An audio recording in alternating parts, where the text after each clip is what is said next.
Refine तो time जितनी जितनी बढ़ती है, जैसे आप जितना आप रियाज करते हो, जितना आप गाते हो और जितना आप सीखते हो, उतना बदलाव और उतना सुधार आपकी वॉइस में आता है। बट इतना कह सकता हूँ कि जब भी मैं गाता था, उस टाइम पे भी गाता था, आज से 9 साल पहले भी गाता था, तब तो लोगों को ये नहीं लगता लोगों को क्लासिकल नहीं सीखा है। लोग पूछते थे कि आपने क्लासिकल कहाँ से सीखा है, किन से सीखा है, कितने सालों से सीख रहे हैं क्लासिकल। मैं बोलता था मैं तो सीखा ही नहीं है, मैं तो अभी गाना शुरू किया है, गला जस्ट खुला है मेरा अभी। और जितना खुलेगा, जितना रियाज होगा, जितना आप गले को इस्तेमाल करोगे नीचे से ऊपर, ऊपर से नीचे, जो एक्सरसाइजेज होती हैं, और जितना आप गाते रहोगे, माइक पे गाते रहोगे जितना, उतना आपके लिए अच्छा होता है।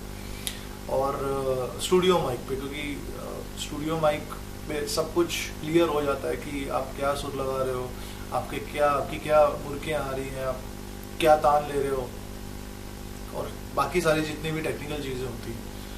तो फिर इस चीज़ के लिए मैंने सोचा कि मुझे अब लेनी चाहिए तालीम। तो उस्ताद मकबूल हुसैन खान साहब हैं, यहाँ बॉम्बे में रहते हैं, और रामपुर सहसवान घराने से उनके ताल्लुकात हैं। और मेरी खुशनसीबी है कि उन्होंने मुझे सिखाने का एक फ़ैसला लिया, और मुझे ये आशीर्वाद दिया कि मैं उनसे सीख सकूं, क्योंकि उनसे सीखने के लिए ना जाने कितने लोग आतुर रहते हैं और सोचते हैं कि हम मकबूल हुसैन खान साहब जो हैं उस्ताद जी, उनसे सीखें। बट सब लोगों को वो चीज़ नहीं मिल पाती, सब लोगों के रीच में नहीं रहते हैं वो, और क्योंकि खुद इतने बिजी रहते हैं, खुद के इतने कॉन्सर्ट्स होते हैं उनके। बट मुझे उन्होंने मेरे से 2-3 गाने सुने, और उन्होंने तभी डिसाइड कर लिया था कि नहीं, तुम्हारी आवाज़ में कुछ है बात, उसको पॉलिश करेंगे, उसको और निखारेंगे तो बहुत अच्छी, मतलब one of the most unique voices बन सकती है। क्योंकि तुम्हें वो बात है संगीत को समझने की, और वो डेडिकेशन है। सबसे बड़ी बात होती है, लोगों के पास अच्छी आवाज़ होती है, बट लोग उतना प्रयत्न नहीं डालना चाहते, लोग उतनी मेहनत नहीं करना चाहते। तो वो मेहनत करने का जो जज्बा है, जो हार्ड वर्किंग और एक लगन और जो होती है, और एक जो पैशन होता है, जुनून होता है, वो उन्होंने मुझ में देखा, और उन्होंने मुझे फिर सिखाने का फैसला किया। हिमेश जी ने मुझे सबसे पहला चांस दिया, डेब्यू दिया। बहुत मुश्किल होता है एक न्यू कमर का, एक बॉलीवुड और इंडियन फिल्म इंडस्ट्री, इतनी बड़ी फिल्म इंडस्ट्री है जहाँ पे इतने सारे दिग्गज हैं, इतने सालों से काम कर रहे हैं, इतने एक्सपीरियंस्ड हैं, और मुझ जैसा अगर कोई शख्स अपने सिर्फ टैलेंट के बलबूते पे आता है तो बहुत टफ होता है। क्योंकि बहुत सारे लोग इंडस्ट्री में हैं पहले से और काम करते चले आ रहे हैं, और उनकी एक टीम्स होती हैं, सबके एक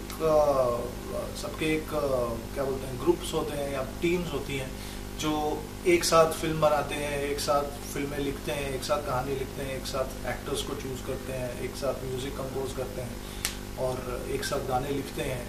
लिरिसिस्ट की एक टीम होती है, एक म्यूज़िक कंपोजर्स का एक ग्रुप होता है। तो आपस में ही उनकी सब जो है काम करने की जो शैली है वैसी ही होती है कि जो सिंगर्स वो यूज़ करते हैं वही सिंगर्स वो भी यूज़ करते हैं। तो एक it's a give and take process. तो इन सब चीज़ों में मेरा आना और एक इंडस्ट्री में गाना गाना बहुत बड़ी बात थी। हिमेश जी ने मुझे वो इस लायक समझा कि मैं गाना गा सकता हूँ उस लेवल पे, सबसे टॉप मोस्ट लेवल पे। प्रभु देवा सोनाक्षी डांस कर रहे हैं और उस गाने में, और स्पेशली उस गाने में वो आए हैं, गाने के फिल्म के पात्र नहीं है, फिल्म में कैरेक्टर नहीं है उनका, बस सिर्फ उस गाने के लिए आए थे।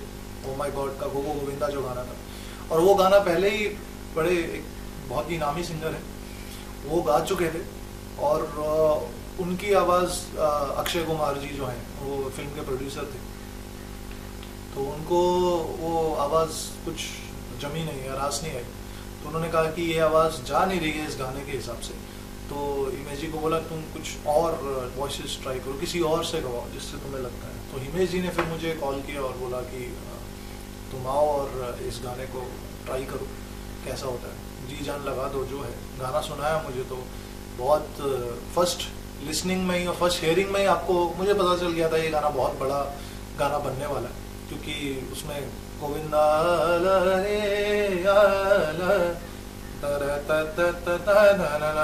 तो ये जो पार्ट था